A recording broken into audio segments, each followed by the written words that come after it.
Good morning, this is Send 7, World News in 7 minutes. I'm Ben Mallett. Today is Tuesday, the 23rd of June, 2026.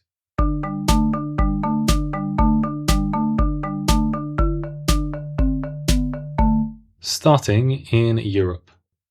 In the United Kingdom, Prime Minister Keir Starmer has announced his resignation, having lost the support of key figures in his party. Starmer's Labour Party won a majority in Parliament just 2 years ago. His resignation speech yesterday follows the election of Manchester Mayor Andy Burnham as a Member of Parliament. Burnham is the leading candidate to replace Starmer.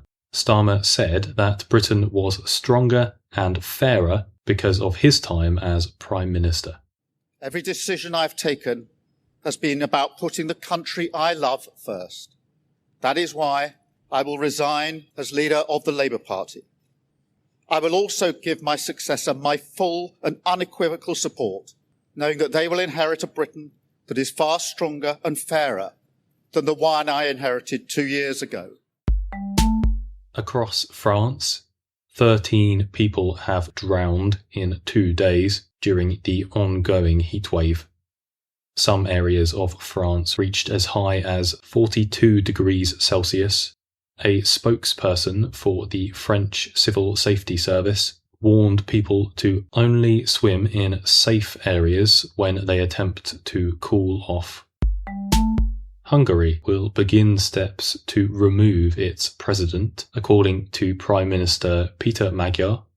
Magyar has announced a constitutional amendment to remove President Tamás Suliok from office. Suliok is seen as a key ally of former Prime Minister Viktor Orbán.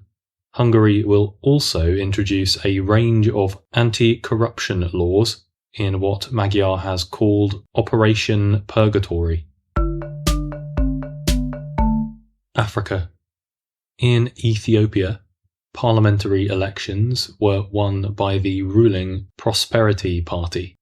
Prime Minister Abiy Ahmed will continue in the role he has had since 2018.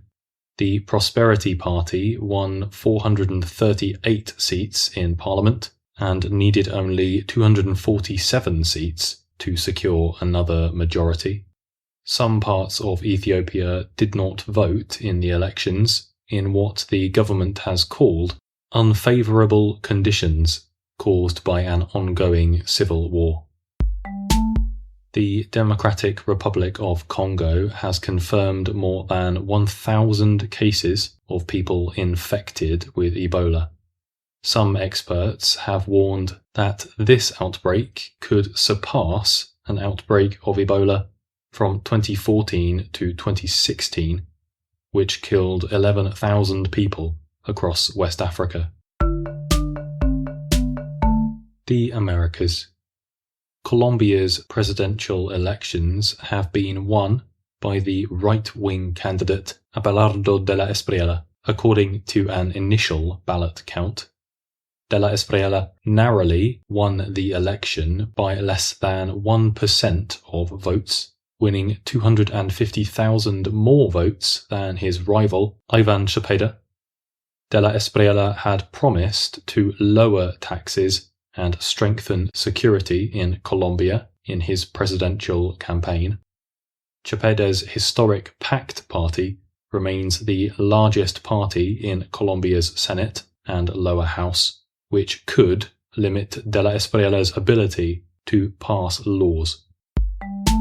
Canada will buy advanced radar technology from Australia in a deal worth $1.75 billion. Australia's over-the-horizon radar technology is designed to detect long-range missiles. Canada is likely to use the technology to monitor its Arctic region, which accounts for 40% of Canada's total landmass. In the United States, Vice President J.D. Vance says that a good foundation for peace has been agreed with Iran. Talks between the two countries are continuing in Switzerland, despite reports on Sunday night that Iran had suspended the talks. Vance added that Iran will agree to allow nuclear inspectors into the country. Iranian Foreign Minister Abbas Araghchi said on social media that the US will release some of its seized assets. Asia. In Qatar, an explosion at a natural gas facility has killed 13 people and injured another 66. The Ras Laffan liquefied natural gas complex was restarting operations when the explosion occurred.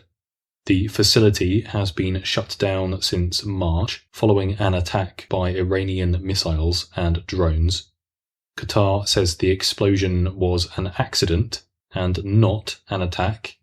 All 13 of the people who died came from India and Pakistan.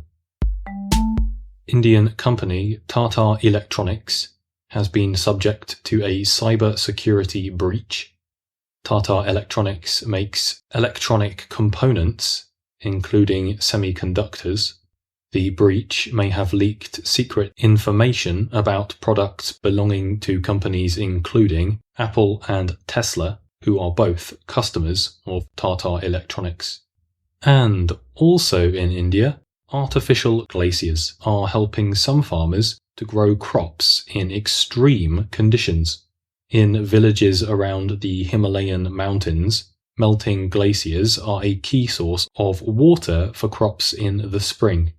Climate change and rising temperatures have reduced the size of many glaciers in the Himalayas. The company Acres of Ice has developed new techniques for spraying water into the air during the winter, which artificially increases the size of glaciers. That's your world news in 7 minutes. If you enjoy this podcast, please leave a rating and review in your podcast app. I'm Ben Mallett. Tomorrow you'll be with Stephen DeVincenzi. Have a great day.